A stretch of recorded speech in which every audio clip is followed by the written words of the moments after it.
132 days since Richard was forcibly removed from his barracks room and taken to the arms room where they took his life. They took his life, and then they stole his body, and then they trafficked that his body to Mexico, Chihuahua, Mexico. It's right across the border from El Paso. If you wanted to, you could just walk right across. That's why it's so important to have a secure border. And in 2017, when President Trump won the 2016 election, he proceeded to absolutely try to close that border. Everybody that was paying attention absolutely knows what happened because of the mutiny or the resistance that that he received for that. And you have to remember who was resisting it, because they are then, suspected of wanting this 500,000 children being trafficked through Fort Bliss. And where are they? Where are these children that, in 2021, March 2021, that started in Turbo Force through Fort Bliss. They put up a emergency intake center there, 10,000 beds, 10,000 beds, and they proceeded to traffic 500,000 children. That's not normal, because you know what? 500,000 children are not unaccompanied. Sorry, I don't buy it. I don't buy it. Something was happening. That is, something was happening. So, that all needs to be investigated, and you can see by the results that we have through 2025 that there are many impositions that could investigate, but are stalling that, covering it up, sabotaging any kind of investigation into that. And why does that matter? Because Richard was the whistleblower. He was the Fort Bliss whistleblower. And to all of this developing. And of course, the 2019 August 3rd Walmart mass shooting was a way to stop the audits, to stop Richard's complaints. And in January of 2020, they absolutely targeted Richard. And by July, constantly, continuously, and severely targeting him. This is civilian, cartel tied, Mormon faction. This Mormon faction that was in the FBI, still is in the FBI. And of course, it's all tied to Woody Hunt. You have to drop some names, and the big name, I think, he's worth billions of dollars. And he's up to no good. He's up to no good at all. And that is being very, very kind, because he's just absolutely, needs to be investigated. And how do you investigate someone that has billions of dollars? And where did he get the billions from? And, because he's up to no good, right? And he's just, he's the Mormon faction. And then you have that in the FBI and the CID. And you can name names, Connell Witten and Tavita Nusa, and then in the mortuary operations, Solomona Nusa. And you can go on and on and on from there, even in the Walmart mass shooting case. And, they're up to no good. And of course, they're connected to the cartel. We have that with Nadal Bayim, who is a Palestinian arms dealer, and of course, very family tied to cartel, even the family of Willie Moya and Ultra Alba, who both lost their lives through executions.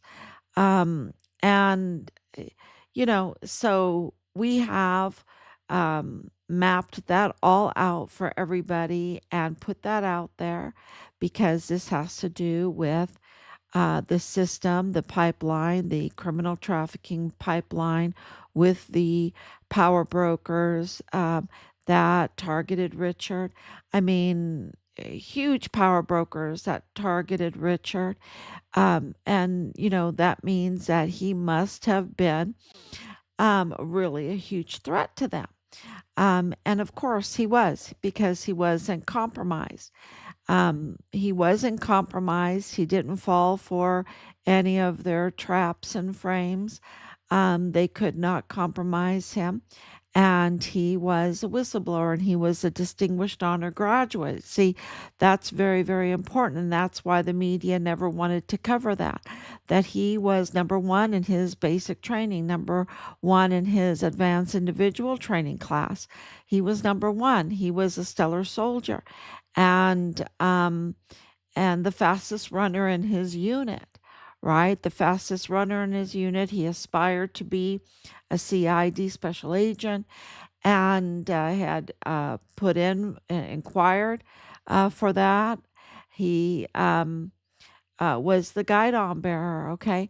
So he was, uh, uh, uh,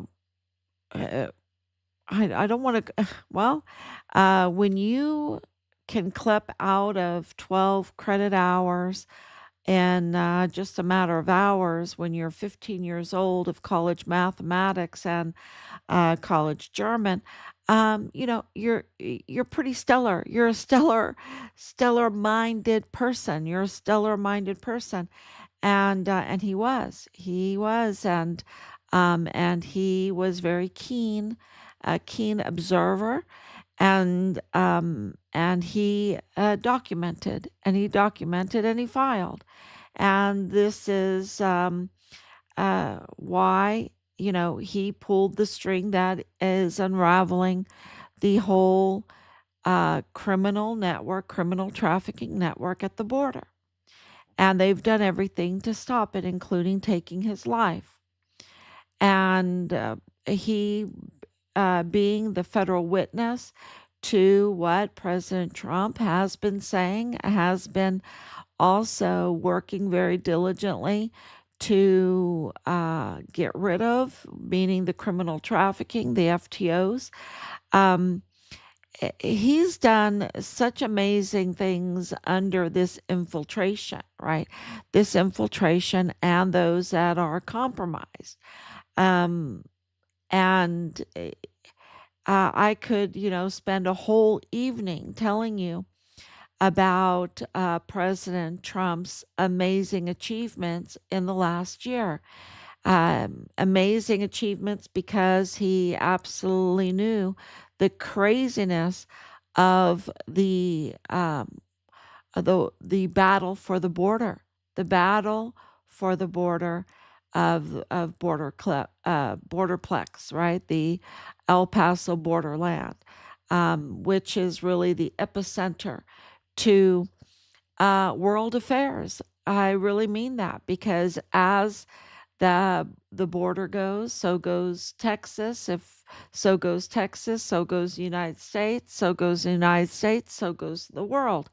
So El Paso borderland is the epicenter, and you can get your red yarn out and string up all the different connections. In Rome, they say all roads lead to Rome. Well, all red yarn threads lead to El Paso. Absolutely. You can just string it all up and it leads to El Paso. And that's why we have said continuously. And, people have been like shocked and like, how can you even say that? That this has to do with your son's case and this has to do with your son's case. Walmart has to do with your son's case. The execution of Charlie Kirk has to do with your case. The attempts on President Trump's life has to do with your case. The you know, uh, um, and it's because he was the uncompromised Fort Bliss whistleblower soldier, federal witness for President Trump in the epicenter of where all red yarn strings meet. And so, is it important to have prosecutors, right? Because you see the crime and you need to, you can have the FBI um, do their investigations, but what is that if you don't have a prosecutor? And so the prosecutor's office is there in El Paso and in Chihuahua and the Western District of Texas, the North Zone of Chihuahua, the Chihuahuan AG, Attorney General. Do they matter? Yes, so they matter hugely. And so we have shown um, that there's a problem there, and because how do you prosecute a crime if you have huge problems with the prosecutors, right? If the prosecutors are up to no good or illegitimate, then how do you prosecute a case? And the criminals know this. And if the criminals have billions of dollars, they like it that the prosecutor's office can't is impotent, right? That they like it when they can't do anything except for block or seal or whatever, just to sabotage any case that threatens to expose their criminal network, their criminal enterprise. And so we have, we've made them, right? We've made them, and um, we have mapped it all out. That they're up to no good and how they're up to no good. And the latest, of course, is uh, uh, James Bonneau Montoya, uh, with the 2028 stamp, with his scheming with his name. And, these are crimes. These are absolute crimes. And they make him illegitimate. He's a fake prosecutor.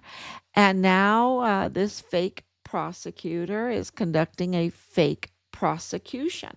And that fake prosecution has a sideshow by the media. The media is a sideshow. They're the circus. They're the clowns. They are not journalists. They are not investigative journalists.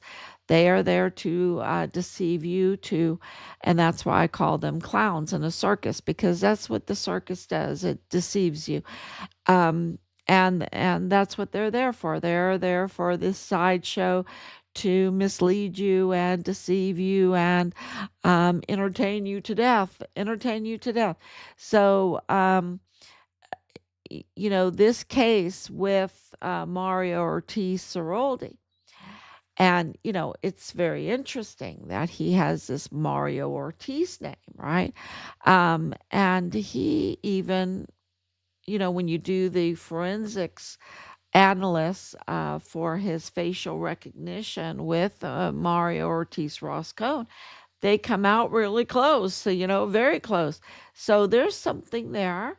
I don't know if it's just that they share Mario Ortiz, the name, or there's something more. But and why would we do that? Why would we want to know if something is there? Because he is being protected. How do we know he is being protected? Because he committed egregious crimes,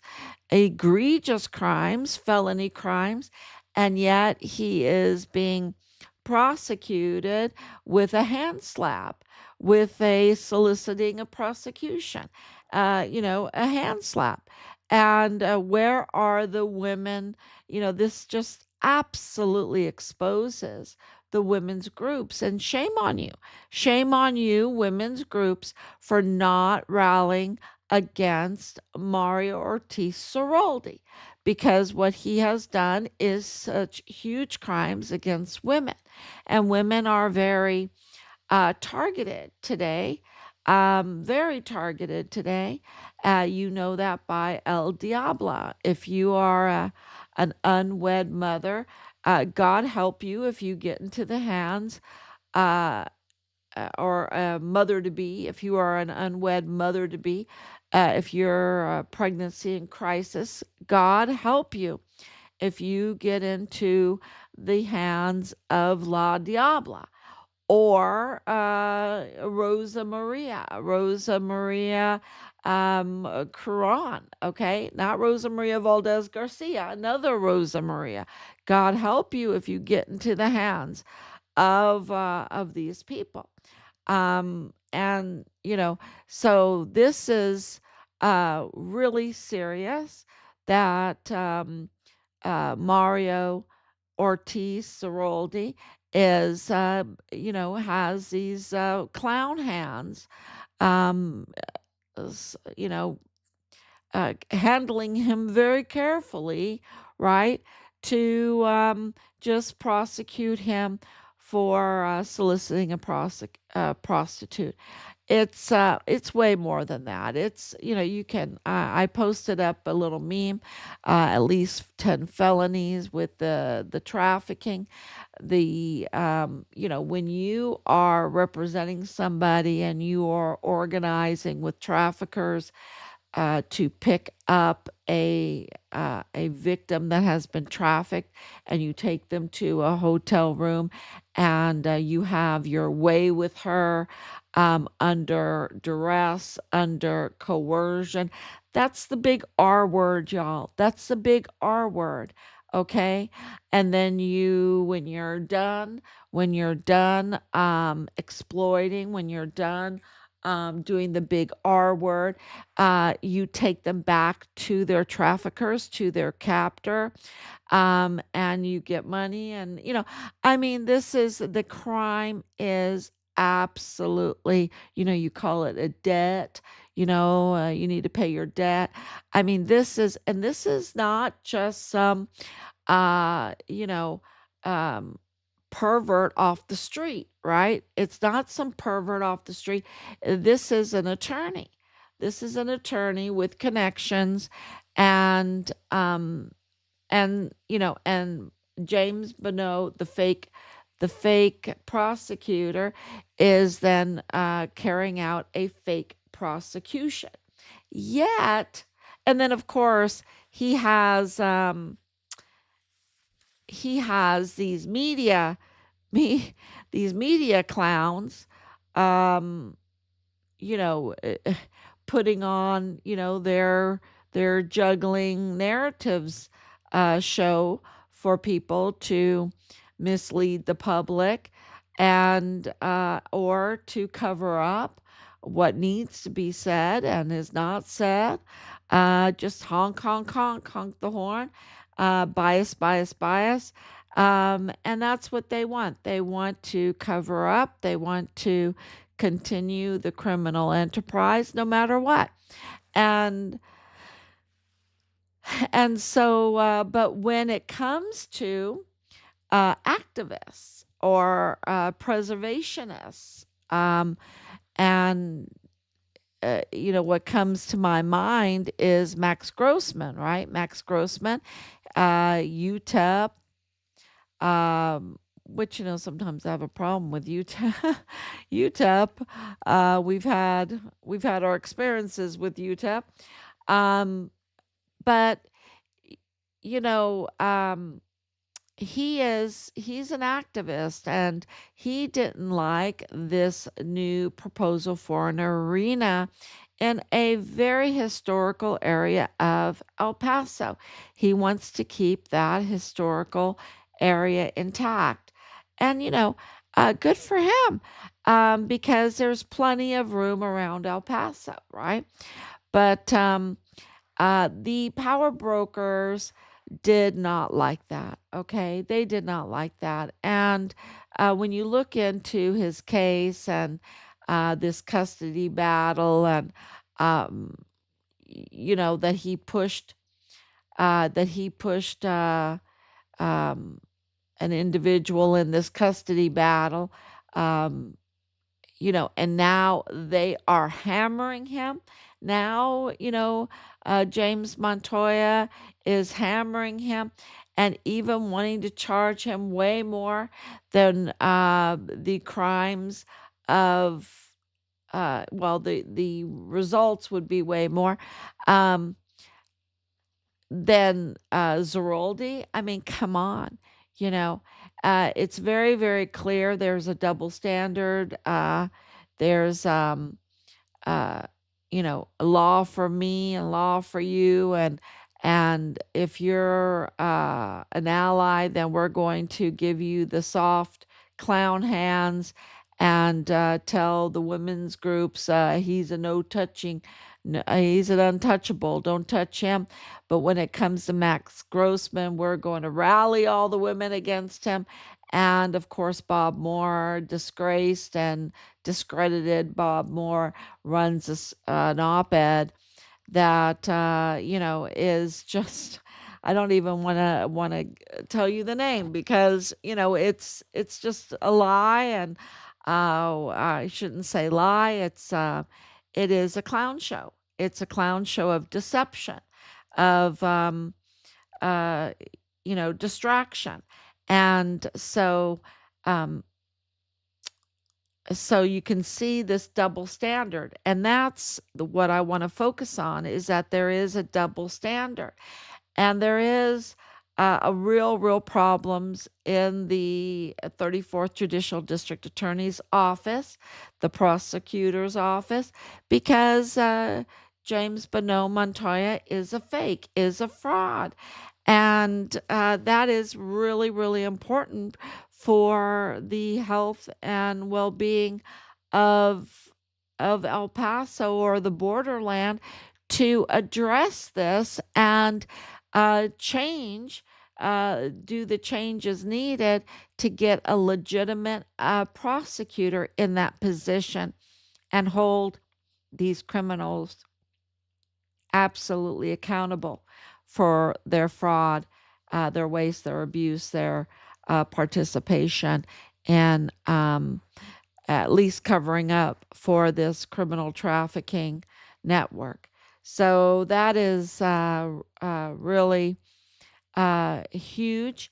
And the other thing I want to talk about is, you have a fake prosecutor in El Paso, but we have a really a very corrupt prosecutor, Carlos Manuel Salas, who lives in El Paso.